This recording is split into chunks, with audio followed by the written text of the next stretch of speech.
Hello দর্শক, আসসালামু আলাইকুম, welcome back to my channel. আজ আমি আপনাদের জন্য নতুন আরেকটা রেসিপি নিয়ে এসেছি। সেটা হচ্ছে পুঁই শাকের বিচি ফুই ফলের রেসিপি। ভীষণ মজার এই ফুই ফলের রেসিপি। আমি খুব সহজভাবে এই রেসিপিটি করেছি। আশা করছি আমার আজকের এই রেসিপিটি আপনাদের সবার কাছে ভালো লাগবে। আমি আজকে পুঁই ফল রান্না করব। অনেকে এটাকে পুঁই বিছিয়ে বলে। দেখুন, শাকটা অনেক আগে খাওয়া শেষ, তবে শীতকাল এসেছে, এখন পুরো গাছের বিচিতে ভরা। তবে এখনো লাল হয়নি, সবুজ আছে, হালকা হালকা একটু লাল হয়েছে। তো এই বারান্দা থেকে এই বিচিগুলো নিয়ে আজকে রান্না করে নিব। তো দেখুন, আমি সবগুলো পুঁই ফল বারান্দা থেকে নিয়ে এসেছি। তো কিছু কিছু ঢালের মধ্যে পাতাও হয়েছে। তো এখন আমি এগুলো সুন্দরভাবে কেটে প্রসেসিং করে নিব। তো দেখুন, পুঁই বিচিয়াকে আমি ডাটাগুলোকে ছোট ছোট করে কেটে নিয়েছি।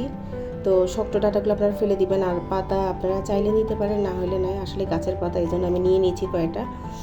তো এখন আমরা এই পুঁই ফলের উপকারিতা সম্বন্ধে জানবো। এই পুঁই ফলে আছে প্রচুর পরিমাণ ভিটামিন সি এবং আয়রন সমৃদ্ধ। এছাড়া পাকস্থলীয় কোলন ক্যান্সার রোধে এই পুঁই ফল অনেক উপকার করে। আর যারা ডায়াবেটিস রোগী আছেন তারা নিয়মিত এই শীতের সময় এই পুঁই ফলটা খেতে পারেন। এতে করে রক্তের গ্লুকোজের মাত্রা নিয়ন্ত্রণ থাকবে, পেটের চর্বি কমাতে সাহায্য করে এই পুঁই ফলটা। তো উপকারিতার কথা বলা হয়েছে, এখন আমি মূল রান্নায় চলে যাই। আমি কিন্তু এই পুঁই ফলের সাথে একটু সামান্য বেগুন আর আলু দিয়ে আজকে এই পুঁই ফলটা রান্না করে নেব। তো চলো মূল রান্নায় চলে যাই। তো পুঁই ফল রান্না করার জন্য চুলায় একটা প্যান বসিয়ে দিয়েছি। তাতে 3 টেবিল চামচের মতো সয়াবিন তেল দিয়ে দিলাম। 3টে পেঁয়াজকে কুচি করে দিয়ে দিলাম, আর 3টে কাঁচামরিচের মাঝখানে ফালি করে দিয়ে দিলাম।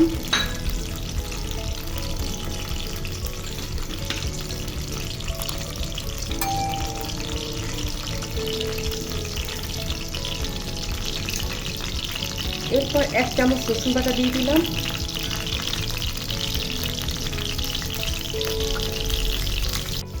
তো রসুনটাকে পেঁয়াজের সাথে একটু ভেজে নিচ্ছি। রসুনের কাঁচা গন্ধ চলে যাওয়া পর্যন্ত অপেক্ষা করব। আমি আজকে পুঁই ফলটা রুই মাছ দিয়ে রান্না করব। আপনারা চাইলে চিংড়ি মাছ দিয়েও রান্না করতে পারেন। তো আমার হাতের কাছে চিংড়ি মাছ ছিল না, তাই আজকে রুই মাছ দিয়ে রান্না করে নিব।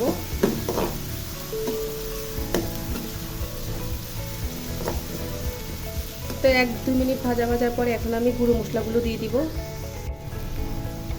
তো দিয়ে দিচ্ছি 1/2 চামচের মতো হলুদের গুঁড়ো,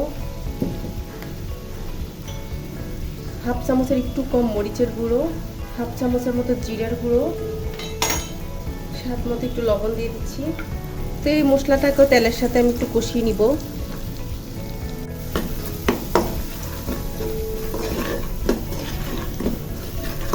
1-2 মিনিটের মতো মশলাটা একটু কষিয়ে নিচ্ছি। এরপর আমি পানি দিয়ে দিব। তো কষানো শেষ, এখন আমি পানি দিয়ে দিব। তো এরপর এখানে আমি 3 পিস রুই মাছ নিয়েছি। তো রুই মাছটাকে খুব ভালোভাবে ধুয়ে নিয়েছি, ধুয়ে দিয়ে দিলাম। এখন পানি দিয়ে দিব এই মাছটা কষানোর জন্য। মাছটা দিয়ে একটু নেড়ে চেড়ে দিব।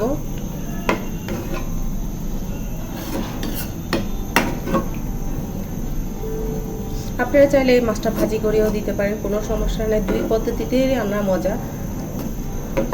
তো 2-3 মিনিট আমি মাছটাকে কষিয়ে নিয়েছি। এখন আমি মাছগুলো উঠিয়ে নিব। উঠিয়ে একটা প্লেটে রেখে দিচ্ছি। আর এখানে দিয়ে দিচ্ছি প্রথমে আলু আর একটা টমেটোর অর্ধেক দিয়ে দিচ্ছি। আর এখানে ছোট্ট এক টুকরো বেগুন নিয়েছি, সেটাকে ছোট ছোট কুচি করে দিয়ে দিলাম। বেশি বেগুন দেওয়া যাবে না, এই বেগুনটা দিলে কিন্তু একটু পিছলা পিছলা ভাব হবে, সেটা দেওয়ার জন্য দিলাম। এখন সবগুলো উপকরণ ভালোভাবে মিশিয়ে এটাকে আমি 1-2 মিনিট কষিয়ে নেব। আর টমেটো আমি একটু কম করে দিয়েছি, যেন পুঁই বিচির কালারটা যেন নষ্ট না হয়, এই জন্য টমেটো আমি অর্ধেক দিয়েছি। আলু আমি এখানে 2টো দিয়েছি, ছোট ছোট টুকরো করে দিয়েছি। তো আমার এগুলো কষানো হয়ে গিয়েছে। এখন আমি যে পুঁই ফলটা প্রসেস করে রেখেছি সেটা দিয়ে দিচ্ছি। পাতাগুলো একটু টুকরো করে দিয়ে দিলাম। দিয়ে প্রথমে এই বিচিটাকে সব কিছু উপকরণের সাথে 2 মিনিট কষিয়ে নেব। তো 2 মিনিট আমি সবগুলো উপকরণ ভালোভাবে কষিয়ে নিয়েছি। এই পর্যায়ে আমি পানি দিয়ে দিব।